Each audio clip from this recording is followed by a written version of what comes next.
Good morning.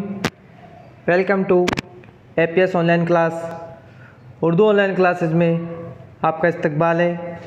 आज हम class eight का थर्ड चैप्टर जो कि लोकगीत उसके बारे में पढ़ेंगे।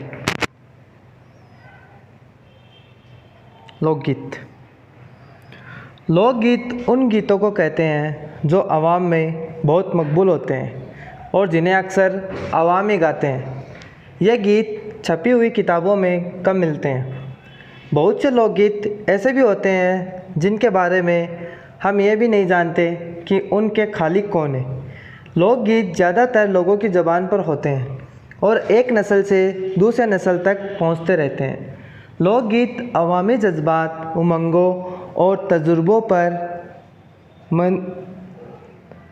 मुबनी होते हैं, इसलिए वो किसी गिरोह या कौम की आवाज़ होते हैं। बाज़ औक़ात इन गीतों में अवामी ज़िंदगी की मंजरकशी इस तरह होती है कि हमारे नज़रों के सामने इनकी तस्वीर खींच जाती है। लोकगीत ऐसे सुरीले और रसीले होते हैं कि पूरे बोल समझ में न आए तब भी सुनने को जी चाहता है। मिली-जुली अनजानी कोशिशों से पैदा होने वाली इन गीतों में हर शख्स के लिए अपनायत और प्यार होता है, इसीलिए ये गीत आसानी से याद हो जाते हैं। इनकी ज़बान व ख़याल दोनों सादा होते हैं। इन्हें गाने बजाने और इनके साथ लुत्फ़ लेने के लिए किसी बाकायदा इल्म की ज़रूरत नहीं होती। यही वजह है कि इनके मौज़ूआत में आम ज़िंदगी की झलकियाँ की जगह गीत, खलियान, बैलगाई, नदी नाले, पनघट, कुएँ, तालाब, मेलो ठेलो और पैदाइश से लेकर मौत तक हर किस्म का जिक्र मिलता है। इन्हें गाने के लिए बहुत से साज़ों की ज़रूरत भी नहीं होती, बस एक सारंगी या बांसुरी, एक तारा, घड़ा, ढोल या एक ढोलकी ही काफ़ी है। यह किसी भी साज पर गाए जा सकते हैं और बगैर साज के भी गाए जा सकते हैं।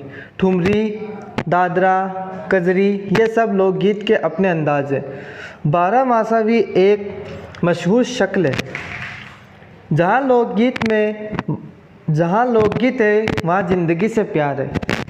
जाड़ों की रुत में अलाव के आसपास बैठे हुए बचपन के साथी किसी जाने पहचाने गीत में सोए हुए सपने जगाते हैं। चांदनी रातों में बचपन की सखियाँ चूड़ियों की खनक और पायलों की झनकार से इन गीतों में चार चांद लगाती है। जब फसलें पकती है और अनाज की सुनहरी बालियाँ दिलों में उमंगें जगाती है, तब लोग खुशी से झूम झूम कर नाचते गाते हैं।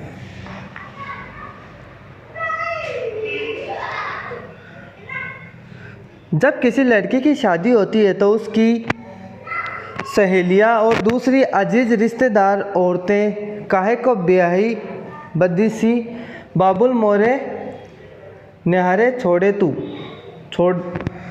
तू ही जाए जैसे दर्द भरे गीत गाती है। इस तरह जब सावन आता है, किसी नौबियाही लड़की को ससुराल में अपने माँ बाप, भाई और हमजोलियों की याद सताती है तो वो बड़े दर्द भरे अंदाज में गुनगुनाती है, अम्मा मेरे बाऊजी को भेजो जी की सावन आया है। इस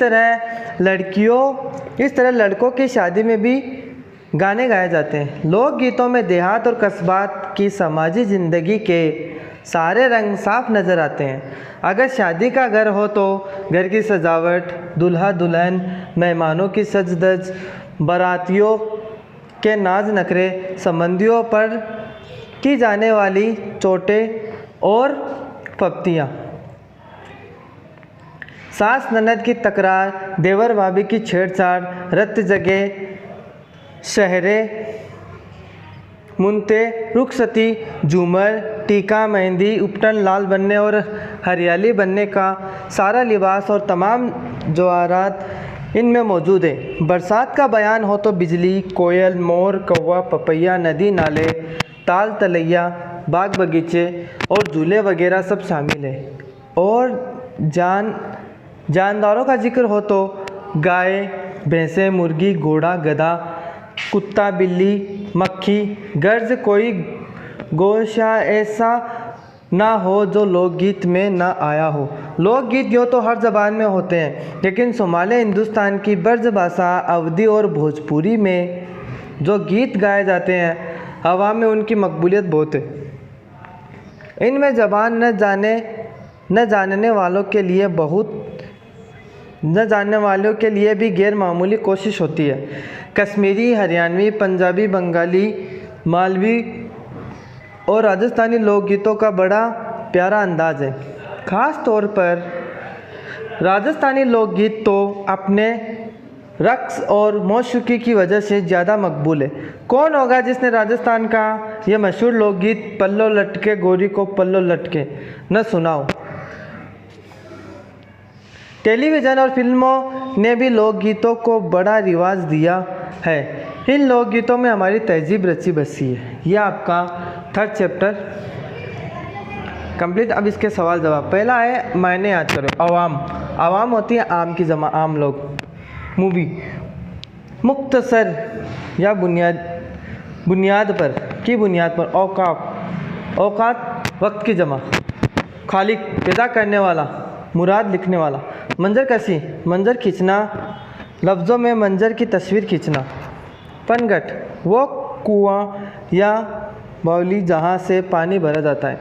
सारंगी, एक तरह का साज जिसमें कई तार होते हैं। एक तारा, एक साज जिसमें एक ही तारा होता है। ठुमरी, गीत की एक किस्म जिसमें एक बोल तरह तरह से अदा किया जाता है। दादरा, गीत की एक किस्म जिसमें मुख्तलिफ गीतों के बोल या अशार जोड़ दिए जाते हैं। कजरी, बरसात में गाए जाने वाले गीत की एक किस्म। बारहमासा, शायरी की एक किस्म, ऐसी नज़म जिसमें साल के 12 महीनों और मुख्तलिफ मौसमों का जिक्र किया जाए। रुत होती मौसम। चार चांद लगना, खूबसूरती बढ़ना।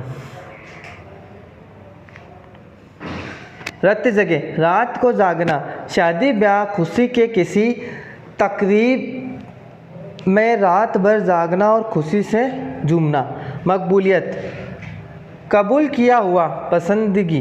नीचे दिए गए लफ्ज़ों को बुलंद आवाज़ में पढ़ना है। मकबूल, नस्ल, बाकायदा, किस्म, दर्द, मौसीकी, मुताबिक, वजह, कहता है। गौर कीजिए, लोकगीत हमारी समाजी और तहजीब ज़िंदगी का हिस्सा है। हमें अपने लोकगीतों को महफूज रखना चाहिए।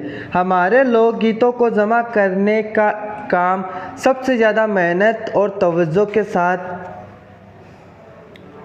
दून सितारती ने अंजाम दिया है। देवेंद्र सत्यार्थी ने अंजाम दिया है। गांधी जी की तहरीक पर इन्होंने इसका बेड़ा उठाया था।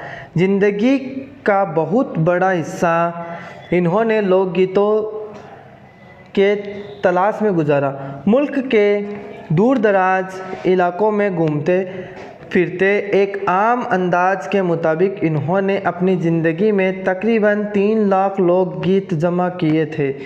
इनकी मेहनत का बहुत कम हिस्सा छुपकर सामने आया। देवेंद्र सत्यार्थी उर्दू के मशहूर अफसाना निगार थे। इनकी पैदाइश 28 मई 1908 को पंजाब के ज़िला सिकंदगढ़ में हुई थी। इनका इंतकाल 12 फरवरी 2003 में हुआ। इनकी बहुत सी किताबें हिंदी, अंग्रेज़ी और पंजाबी में भी शाये हो चुकी है। वो हमारे लिए एक बेहतर बड़ा खजाना छोड़ गए। इनकी वज़ीयत कहते हैं, सादगियों जितनी थी, लंबे बाल, बड़े तरकीबी से फैली हुई दाढ़ी और लंबा कोट उनकी पहचान थी। अब इसके सवाल जवाब। लोकगीत किसे कहते हैं? लोकगीत उन गीतों को कहते हैं जो आवाम में बहुत मकबूल होते हैं और अक्सर इन्हें आवाम ही गाती है। लोकगीत के मौज़ूआत क्या है? लोकगीत के मौज़ूआत में आम जिंदगी की झलकियों की जगह गीत, खलियान, बैलगाई, नदी नाले, पनघट, तालाब, मेलो ठेलो और पैदाइश से लेकर मौत तक हर किस्म का जिक्र मिलता है। लोकगीतों में देहात और कस्बात की समाजी ज़िंदगी से ताल्लुक़ रखने वाली किन बातों को पेश किया जाता है? लोकगीतों में देहात और कस्बात की समाजी ज़िंदगी के सारे रंग साफ नज़र आते हैं। शादी का घर हो तो शादी के घर ही सारी सजावट, बरसात का मौसम हो तो बरसात का सारा हाल बयान किया जाता है। ये सारे लोकगीतों में मौजूद होता है। आवाम में कहाँ के लोकगीत ज़्यादा मकबूल है? यूँ तो आवाम में हर ज़बान के लोकगीत होते हैं, लेकिन शुमाली हिंदुस्तान की ब्रज भाषा और अवधी और भोजपुरी में जो गीत गाए जाते हैं आवाम में उनकी मकबूलियत ज़्यादा है। खाली जगह भरो।